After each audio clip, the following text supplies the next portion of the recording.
Okay, through the meeting live.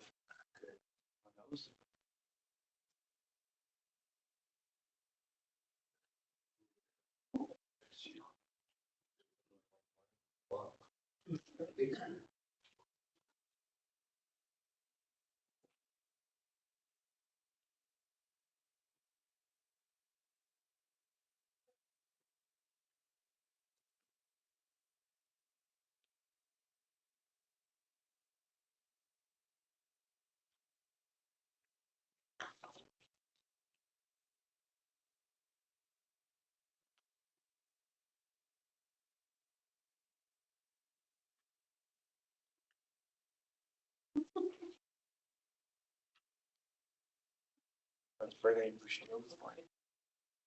Sure, yeah. He's sitting there, is he here? That's the old.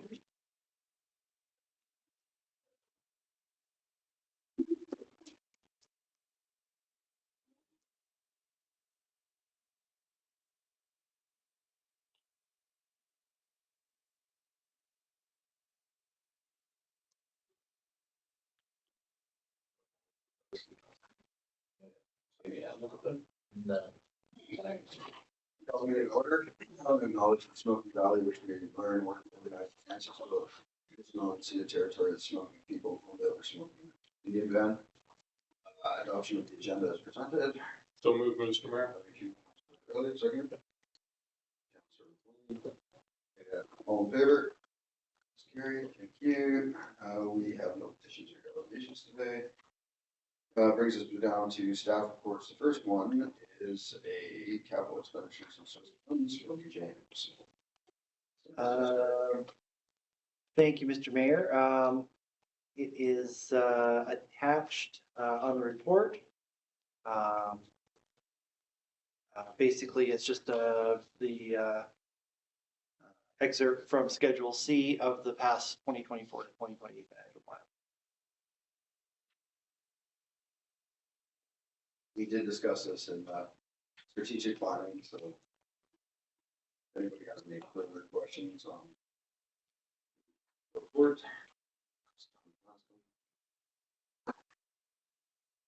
Okay. We'll move on to the next one, which is 6.2, which is Nate B. Good morning, Mayor and Council. I'm here to report on what's happening in the Recreation Department for the last few months. Currently, we're working on our 10-year master plan. It's on budget and it's moving ahead and on schedule. We are going to be looking for a council meeting again in early November, so I'll set that up with Lyle and Cherry. So right now, Lees and Associates spent the summer just taking all the information they gathered from staff, from the community, from the different age, our age-friendly reports, from our OCP, and they just talked to everybody and put some recommendations together, which will bring forward in November. After that, we'll bring it back to the community and see what they have to say. We're still on schedule to be finished for February 2025. Moving forward, with some capital items that we're involved in with the rec department is the pickleball courts. As we know, we've had a successful summer with them. We spent our $25,000 and probably a little more with town crew's support, but they are to be commended. They have a big group and they're very friendly. They're bringing in a lot of visitors to our community, and so it's a great thing. They had a end of the year paddle battle, they call it. Paddle battle, and they had over 100 participants from all over BC attend. So that was fantastic to see. Just new, they just installed some solar lights to 2 of the courts, which is nice to see that happening. So they can go a little later. Now let's start at 7. And Public Works is currently working on topsoil and grass seed for the fall. So we're working forward on that. They'll continue to be open from 8 a.m. to 8 p.m. until we get the weather just really turns and we stop playing. They are moving indoors in November, maybe early October, but in November for sure to the high school for evening play. And the recreation department supports them with some nets that we have. So that's how we move forward with the pickleball courts and keep them going all winter long. Playgrounds. The playgrounds on Memorial Park and Lions Bench are on their way to October 21st for installation. Jared is kind of taking over that aspect of it. to have it ready and have them in here in play. We will be doing a sign for Memorial Park, so the Afton Brush will be shown as a sponsor. That's being worked on currently as well. Community events. Our town came alive this year, holy mackerel. We supported as a town 34 events so far this year. So we have a few more to go, including the Halloween event, which is coming forward, and then also the Princeton Lights. And so both of those events are supported by the town, and we move forward with those. So one thing to remember with our events is that we do offer it free to our community in the sense of my support and town crew support and Pete's support. And so a lot of that stuff that's not seen by the community is all behind the scenes stuff, like prepping the grounds, supporting them with some supplies, different things like that. So there is some expenses back, but it's something that when all of them are free to our community, we'd love to see, because we couldn't do it on our own. So wouldn't have that many events. The events trailer that we purchased last year, I attended 27 events so far this year. So showing you how popular it is. It's become a beacon too. I think people say, hey, why is the trailer out? And then they find it about a little event that may be happening. Princeton Show and Shine, I think, was, as everybody's can know, it was busy and it was exciting to see. They had 182 registered vehicles. And it became a fundraiser for both Princeton Ground Search and Rescue and the Kokanee Swim Club. So they gave back money to the community through that event. So Mike and Teresa Gergich, with their team of car lovers, continue to grow this event. And they're already asking for more space. And so we'll have those conversations as they arise this year. The BC High School Rodeo was the first time in the Harvest Festival. So the Harvest Festival was returned with Fall Fair in a smaller version. And working together with those two groups, I think it was pretty successful. And on a Saturday, they had they actually took a count at the gate, and they had over 600 people walk through the gate that they're aware of. So our next events are the Halloween event, like I said, on October 26th at the fairgrounds. We have Archangel Fireworks Incorporated coming. We retired. We had a lovely gentleman who did it for many years at a reduced rate for us. So we've had an increase display cost for the fireworks to $7,000 from $5,000. We're able to accommodate that cost through not only the money we give for Halloween, but through our immediate money that we haven't used this year. Archangel is really well known in Canada. It's done some professional shows, including Canada Day and the Soyuz, and they also do the Celebration of Light in Vancouver. So it's going to be a good show. We have a 20-minute show coming, which I'm quite excited about. And if we have a clear night, it'll be better. And then the Princeton Light Up, scheduled for November 29th. We're hoping to use the new square, saying that lightly, because we see that everything's happening down there, which is beautiful, but we still have lighting and things like that have to happen. So right now I've scheduled it for in the square, but we might move it if we can. So that's our hope. Programs, moving on to programs. Our leisure guide is out for the fall. It's filled with both our community and recreation activities. New this fall, and I'm excited about, is a partnership with the Senior Center. And so we're trying some programs there. We have 5 programs on the list to operate out of the Senior Center. And it's for all ages. We've got craft programs, we've got fitness programs. We're holding some of the Red Cross training programs for youth at that facility. So we're quite excited for that partnership. We hope to grow it. Soccer remains our most popular program. It filled after one day of announcing online. So it's pretty popular. And then the Learn to Skate program is returning in October, and we're utilizing the Posse this year. So we're quite excited about that. There's a new program that we're working on. It's called Choose to Move. It's a physical activity support program for those 55 plus.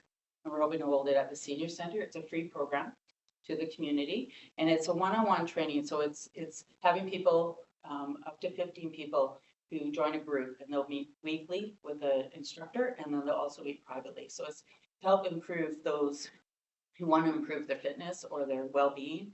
Not necessarily have to be more than a walking program, but they're doing a bunch of different activities, and it's really one-on-one. It's a learning program. So it's supported by the BCRPA and then also by the Choose to Move Foundation. And so we've partnered with them to host. Hopefully it'll be ready to go in November. think that's about it for my report today. I was just wondering, this is amazing, 34 events, and you still got a couple to go, so. Pretty awesome. I'm wondering if we are keeping track of our staff time, just so we can say like, this is how much the town is giving in kind Yeah. to these events, and I'm wondering if the volunteer groups are keeping kind of a track of the amount of hours they're putting in, so we can explain to the community like how much work is involved here, because I don't think people really understand, like volunteer hours are valuable. And, you know, when you have 34 events, and this doesn't include, you know, the volunteers, posse, minor hockey, ball and stuff like that, maiden swim club. Like if we were able to like somehow put that down in like numbers, that would, I think, show this community like there's a lot going on here, and there's a lot of people behind the scenes making this happen. It's, I mean, the volunteer aspect is going back to the clubs and asking them what, you know, they think they contribute for their events and what happens. That's something we can request and see. I think with my time, it's just part of my day. I seem to talk to them daily, so it's, I can start doing a little tick mark, but it's, it's just something with communication with those different groups and different individuals in the community that play, and that's just part of my position. I think with town crew, I think they've mark down what they do. So I think I'm under if this will be able to do that. I would to Jared on You that. you can extrapolate the hours through the payroll system. I want the community to see that we're supporting this, right? 'Cause I don't think the town for you get enough credit for the amount of work you put in. Right, like all the town that support us, well, we supported 34 events, and you add up the town, doing the park stuff, Pete's team going out, cleaning stuff up, and you and whoever else is helping. Like I think we need to be able to say like this is an in-kind contribution of the town is doing on top of the donation that we may have given for sponsorship on top of it. I think those things are important so that the council has that at their disposal and saying, okay, this is what we've done. But I think it is under. I think it's under as well. It's, when I talk to other communities about, we phone around through our departments and say, hey, what's going on for, how much do you charge to have an event in your park? And we're like, well, when it's a local community group, it's free, and we support them in it. A lot of them look quite shocked. So, one of the, I had a great conversation just the other day with Merit around their ball diamonds. They're asking me what we charge for our ball clubs to be in there. Really charge, supportive, collaborative partnership that we do with our ball clubs for the few months that are there. Currently, they charge $75 an hour to be on their ball field. So, that shows that, our community is very community-based, and it has been, and when, the clubs themselves are keeping their prices low for things for people to participate. So, we as a tax base, we're contributing back to our community hugely. And as a town, we do that. A couple of things. Jesse went to bring that last basketball back to Princeton. And as a result of the school charging for space that they never charged for or whatever, the price per person per kid was a little exorbitant. And that's where you didn't get so much. I gave him heck because I said, if you had made me aware of it, I'm pretty sure if we had went and talked to the mine, we could have got a sponsorship or something out of the mine. But, I don't think that's going to change from the school board's point of view every time. Do you get any breaks in terms of when you're going to use it or whatever? Summer, they give us, so the one time we do, or not charge, so the partnership is their summer program that we offer for the kids. So we have a day camp program 4 days a week, and we have access to works on that. So that's a partnership there that's free to us. Any other time is a charge out. When it comes to a weekend time, it's equivalent, you want to look at it. I think it's approaching the school board though, way ahead of time and seeing what successful this program is. I think some of that though, Jesse's club, because it's a professional club, you know, a group coming in and everybody, it costs to run these things, right? People forget that. Not everything can be free in this town, unfortunately. One thing that is there, and it might just be because people weren't aware, there's new staff in the school district, and there is the Aaron Hauser Memorial Fund that I believe is still active, and it's operated through the school district. So I'm curious why that wasn't looked at. Anyway, it just seems like, Mhm. what the mayor just mentioned in terms of contributions that you and a whole bunch of volunteers make. Throw that, in my mind, throw that in front of the school board and say, we have a responsibility to our taxpayers and everything else, and we get that job done. But we also organize and help out with all this other stuff. You guys have a responsibility to your children and teaching and everything else. What about the other side of the coin? Anyway, the other thing was we had our strategy and planning meeting yesterday, and part of it that I brought up was that I really was hoping for in the future that council and staff bring back any dream projects that we have in terms of things, not that we're gonna pay for right away, not that we're gonna be able to afford right away, just that we put it on the table or to keep in mind about things. And I know one of the things where we did that I mentioned yesterday was we did a survey with senior citizens, and some interesting things came out of there, you know, and not that we can do it right away. It's just that it's thrown on the table so that when we're planning, it's something that we can keep in mind. And I would really appreciate from your perspective, that sort of wish list or dream list or whatever you want to call it, just things that maybe in the future, when if a grant came along or something happened, that we might be able to afford. Because, you know, we're busy with a lot of things, and recreation is definitely one of them, but we're not into it like you are, and as deeply as you are, and some things that you come up with might be something that we wouldn't have thought of, and maybe it's possible through some method or means in order to make it happen. I think the big thing with our whole population is that we lack, like, we're trying to gain those facilities, right? So I think facilities is a big draw because it becomes a community site and you have all ages going there. And when you look at the age friendly, if it's something that is, you know, flat on the ground and easy to access, and even just a place to come and sit and have a coffee and watch kids do things, you know, is also a great thing. I think that's part of it, is that we lack that facility. I think some of it is our transportation is a struggle in our community. It's still door to door. It's not every day in a little loop that somebody can just jump on and go and you know, brought somewhere easily. So those are some of the things that have always been our little drawback to our community is, you know, we have this great little mezzanine space up at the arena, but who wants to go up that elevator, and the stairs are, you know, not the best for some people, right? So we've had a lot of people who want to do walking programs. And I said, well, the easiest one where you get a lot of space is to go walk the stands at the arena, because they get up the stairs. Like, just to go back and forth on a couple steps is fine, but to do all of them is a hard thing. So when there's snow hits, what's been really nice is that, you know, the crew does take care of the KVR over the winter. So when it's dry and it's easy, it gets people out. When it's icy, it doesn't. You know, so there's some things out there, and washrooms are also another big thing out in the community as well. And But the washrooms are I becoming never a whole met other today, I issue. just went.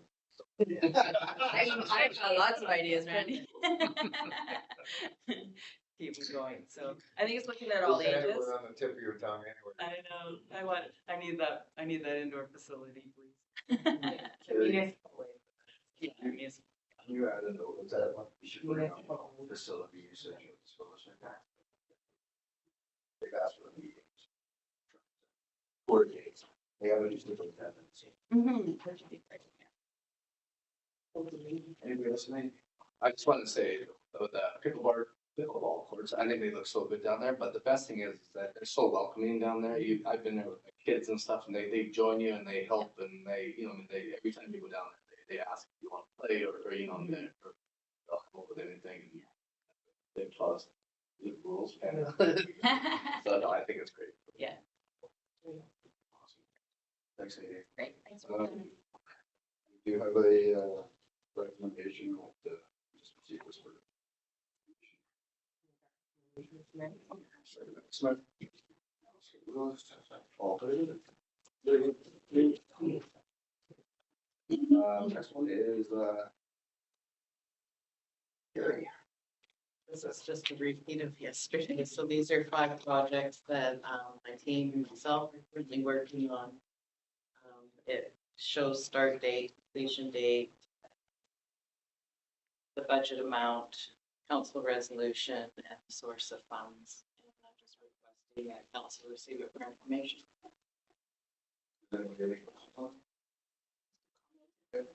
Thank you, Terry. I really appreciate this. Like, it's nice to see, and I know going into the Jared's too, that what the project is and having it listed visually. I appreciate that.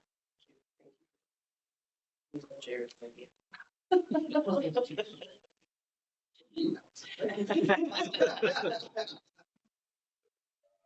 Another, receivables. So moved, Mr. Mayor. Pointing all in favor, Gary. Next one's Jared's turn. Guessing the same thing as yesterday? Yes, same thing as yesterday. Pretty extensive list. It's kind of, I'm not going to go over line by line, but I have about 15 projects that are currently in the works in progress and with a few in completion. That was at an estimated cost of just over $24 million.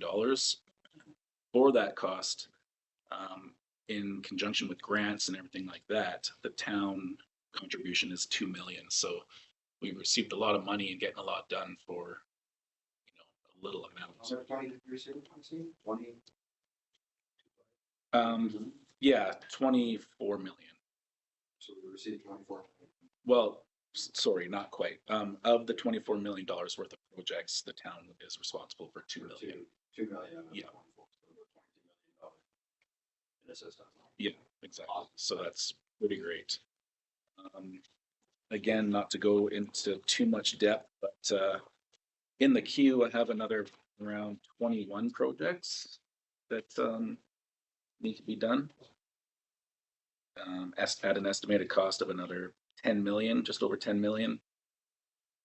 And I'm not certain of town contribution as of yet on some of those because we haven't received the funding and stuff like that. They're in queue. But Any questions? I know we discussed it yesterday at strategic plan. Again, like it's still next year. Yeah. So, thank you. motion to receive. Rules, second, Rose. All in favor? Gary. James, you're gonna have to talk a little bit because this is different.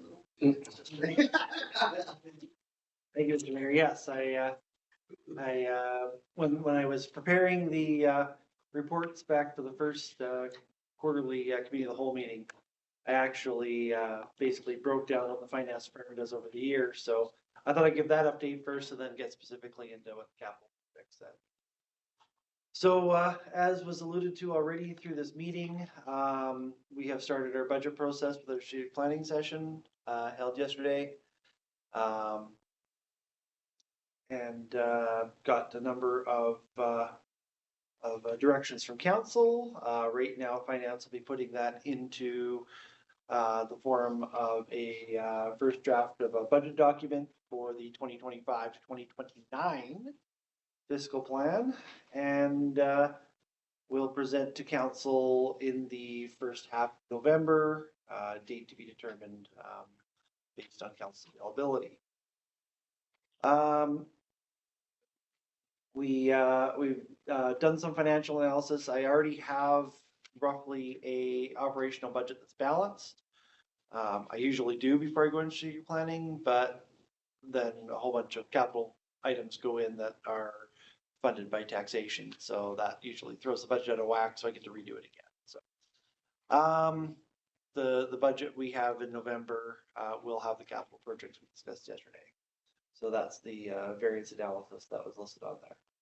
Taxation, we have completed our Tax rate bylaw cycle for 2024. So anyone with outstanding taxes as of October the 1st at 4:30 is now a full 10% penalty, as is written in the charter. We had approximately 20 letters that we sent out for delinquent taxes this year. And we had all but 3 that were paid off as of yesterday. So yesterday we did have a municipal tax sale. It was advertised as per the community charter, so that would have been the Thursday before the sale and the Thursday before that. We conducted the tax sale. We had 3 properties that sold. I beg your pardon, 2 properties that sold and 1 improvement for a total of just over $106,000. The individuals who still own the properties will have a year to redeem them and pay the town the finance plus the interest. We've conducted our quarterly utility commercial industrial billing and our usual filings that we do for the municipality, GST, ARAP, payroll processes as for finance. One more addition onto the report. We also posted for a vacant full-time position that we had. We're bringing Lauren Young on board. She's downstairs. She was a casual, and now she started. We had 1 FTE that we didn't fill at the beginning of the year, and that's filled now. We'll say hi to Lauren downstairs. She's relatively new, so great addition so far, and I think she's a great benefit to the town. And then capital projects specific to administration. The only project that we have in administration is a new administrative software, Muniware. We have the contract, we reviewed it, and as per council's direction, we had the mayor and the CAO sign it. They're expected to begin work on it next month, and there's quite a bit of data entry and customization and training that has to go into it. So we're preliminarily going to schedule the switch over probably at the later part of Q1 next year or the first part of Q2. So March, April-ish is when that should go live. And that's my report. Utility billing, we've seen that, decrease in or increase in. There is a decrease in revenue over the annualized billing. It should balance out with the adjustments we have every year. It's below the increase we usually schedule for annual increases. So it's under the 5% threshold. That just goes to show that you have a meter that less than if you don't have a meter. It's interesting because it's as a metering system, it's inconsistent. So what you would expect, some businesses don't use water at all, like very, very little. They maybe have, they run a sink once a month or flush toilet once a month, and some we found use a lot of water. So it really shifts based on water usage. So it's interesting to look at the data. Yeah, it's definitely more fair. And we've found at least one major water. That's correct. Excellent. Any questions? Would be an average of a business monthly water bill? Seems to, just because I'm curious where I sit in terms of how much. I don't have those figures right in front of me. I would probably think that the average bill was somewhere in the neighborhood of $40 to $50 in a quarter. We did try and make it as close to the annualized rate, sort of taking the amount of water we use and dividing it by the amount of money we needed to try and find that rate. It wasn't an exact science. Like I said, we were less than 5% out, but not an exact science. So And I think we've noticed that the water usage has actually decreased since we brought the commercial watering on board, so that's cut into revenue a little bit as well. The bill I got recently would be a quarterly. Yeah, they're quarterly billing. Not for council clients, business, but, you know. Specifically 40/50. Now, that's all based on what your business does. Councilor McLean's business would have kitchens and dishwashing. No, I was just thinking for Jared, like, I know you have like tons of extra time on your hands. You know, sector wise, that might be something we want to get down the road. It's like the averaging on, say, you know, restaurants versus like department stores or whatever. Because then if it's all of a sudden it's like going way up, we can probably predict that there's a water line in town in that area. For sure. Yeah, most definitely. People they notice it.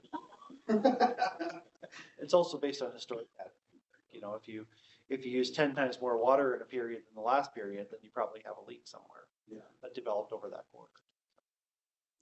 With that being said, with this Neptune 360 program that we have, there's a lot of different components you can add to it, like for reading of the meters. So right now we just have a unit that we drive around and collect all the data. You can actually get pole mounted units that they just sit there and continuously read. So for that kind of data that you're asking for, those are just constantly pulling in data and you can get real time to see, you know, if a leak's sprung all of a sudden or, you know, something like that. Just something to keep in mind. Right? Mhm. I mean, we're so, I mean, we were like the worst in the country for water usage.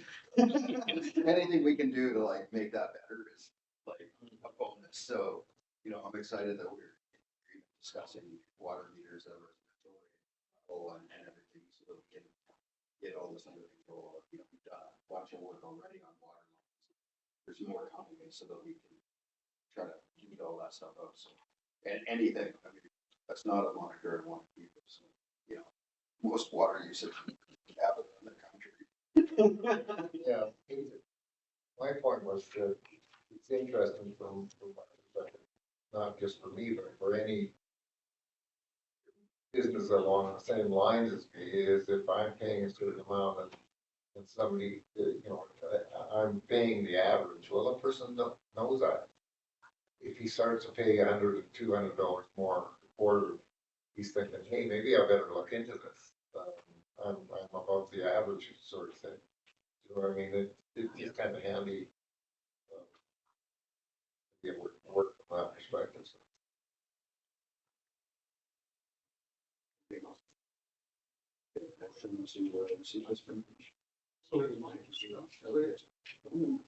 See a pattern here, all in favor. We go G, W, M, W, E, N. Thanks, guys. Pete's not here. But he did provide us a report on some of the work that he's been doing. As you can see, there's a ton of work that he's done. There's 70 items on his list, pictures, some of the projects.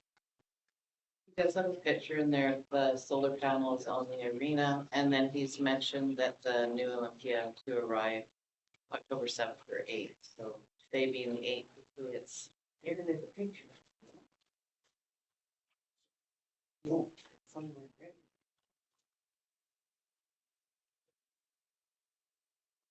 Not really speak to him, but it's there. A lot of work done.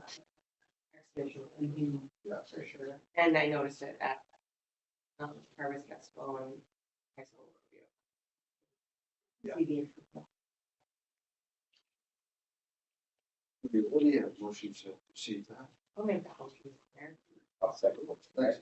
Thanks for keeping with the pattern. All in favor? Gary. Next one's Gary's. Gary is, I think, busy or something today, so, again, it's just a repeat of what we did today at the strategic planning. I think we got most of this detail yesterday, so. No, all night still not listening to this quarter. Oh, thank you. So, yeah. I'll second that. No, going to the side. All in favor? And the last one is Ed.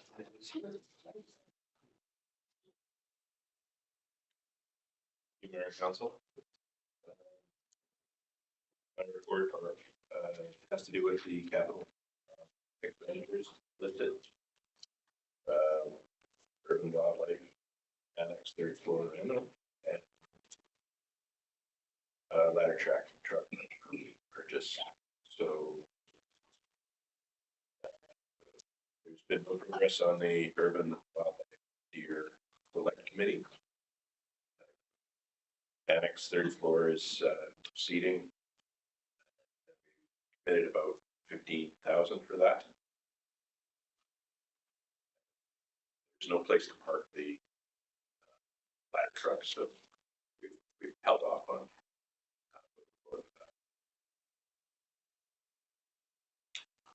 You speak quickly to those water tanks and the regional district buying a truck that you just rides. It's not an expensive article, but it is something that is. Yeah, so the regional district has force court funds to direct to Area H.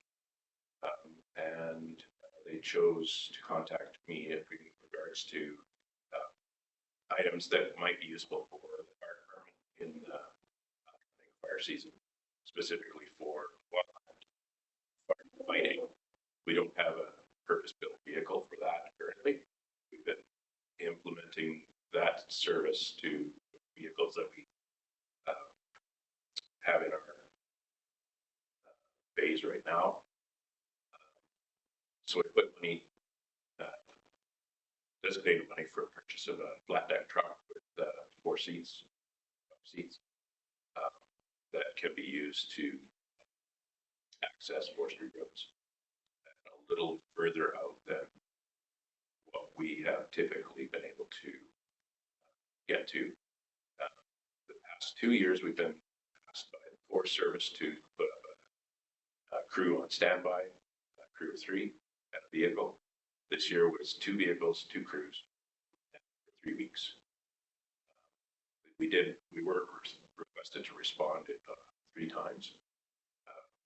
The standby rate for vehicles is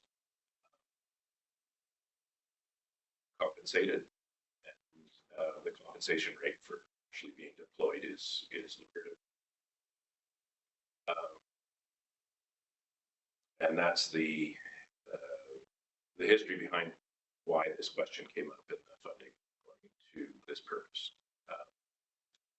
In May of last year, I applied for, May of this year, I applied for a donation from a company in Ontario to supply a wildfire water pump skid unit.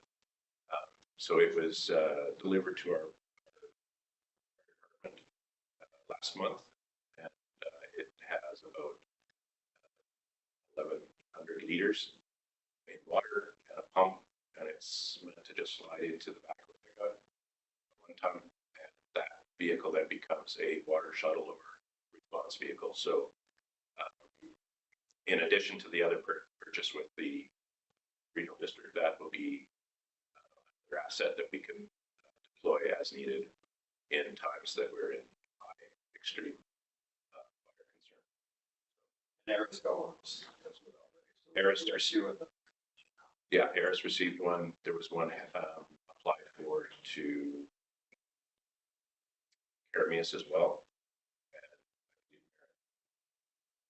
So this company, it's Global Medic was the supplier, and they have supplied wildland firefighting equipment across Canada. It's pretty progressive organization. So wildfires are different than obviously structure fires. So is the expectation then that your members are trained on both?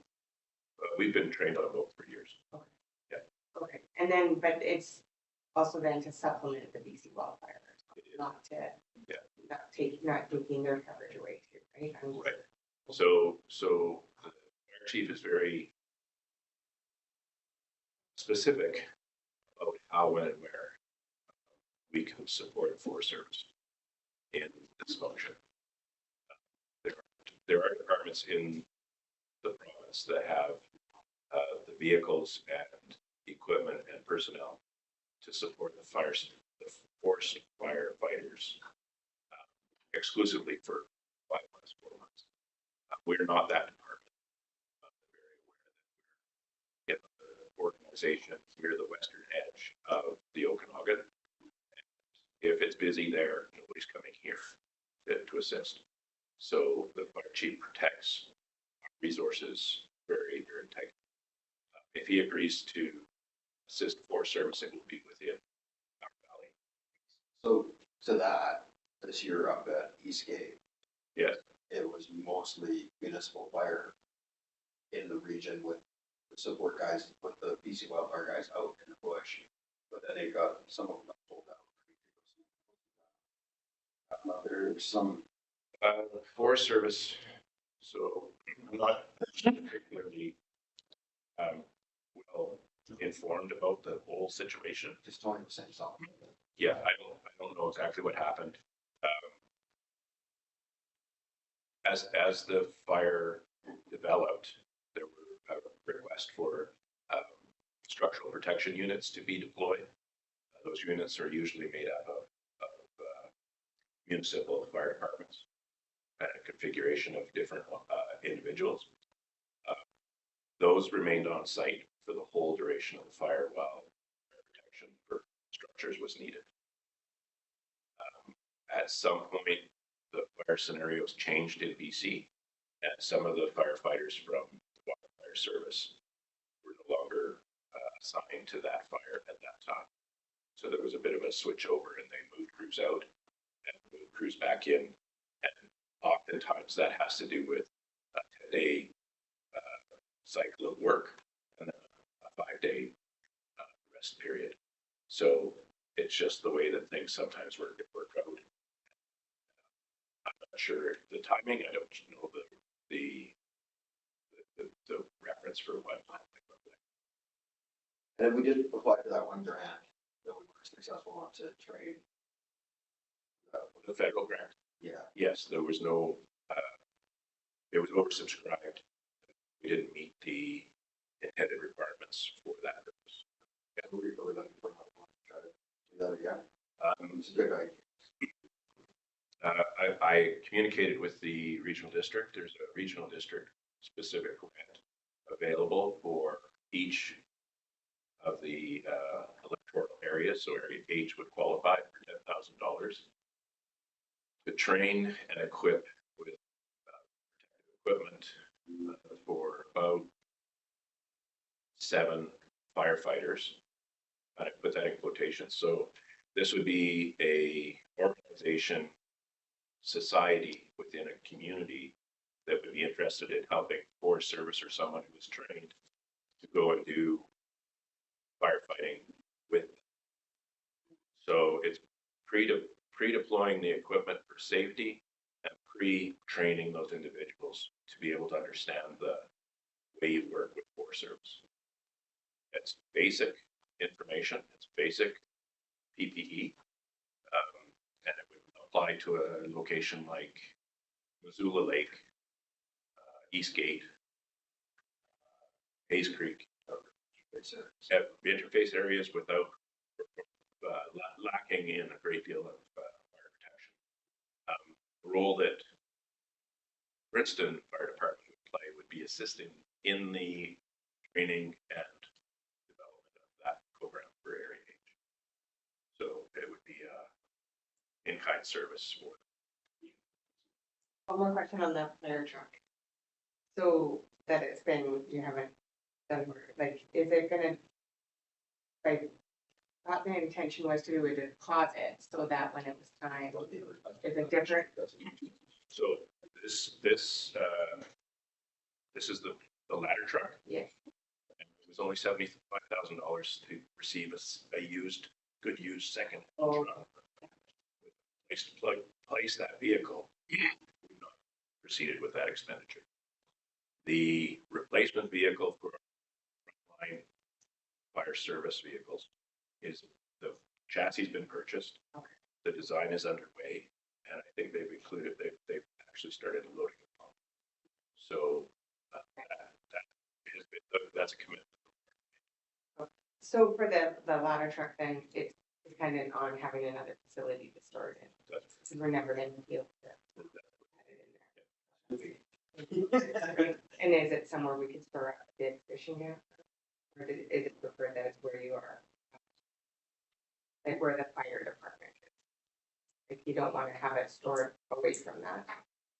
So the council dedicated property for a training center at Fire Hall. Correct.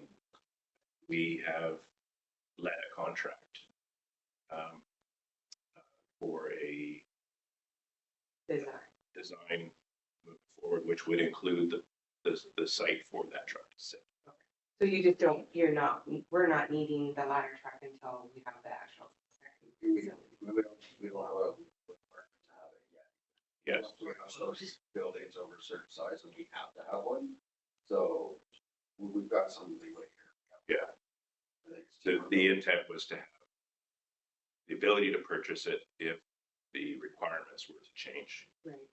The building projects have not materialized. Kind of pushed us towards needing it right away. And then is there a fairly good market on it, or is it one of those, if we miss it now, it might be years before you can get another one? On new builds, they're about 5 years out, I think. New construction. Right, but if we were to get it refurbished, They come up from time to time. So there are several specialized equipment sellers that specialize in fire equipment.